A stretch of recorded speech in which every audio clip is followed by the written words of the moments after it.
Governor Kay Ivey said today she will meet with legislative leaders next week to start looking for new ways to build new state prisons to replace existing ones she called unsafe for both correctional staff and inmates alike.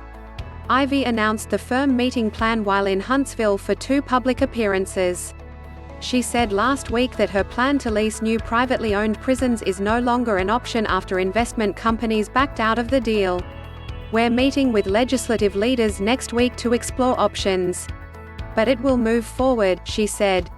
"Most of these facilities are falling apart," Ivey told Huntsville business leaders, "and in the process of this they are costing the state hundreds of millions in taxpayer dollars to continue to operate." Ivey said it is imperative that the state address prison issues like overcrowding and inmate-on-inmate violence and truly rehabilitate criminals in Alabama.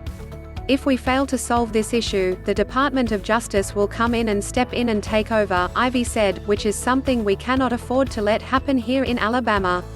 The legislature has a bond issue proposal ready as a backup plan to Ivey's, Alabama House Speaker Mac McCutcheon said in April. The possibility of using some of the state's federal COVID stimulus money has also been mentioned.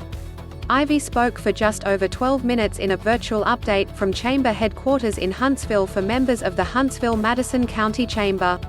Chamber leaders said more than 500 business and community leaders watched the livestream that will be posted later for public viewing. Ivey also visited the U.S. Space and Rocket Center to greet children and celebrate the resumption of space camp programs after a year of COVID-19 closures and restrictions. AL.com reporter Paul Gattis contributed to this story.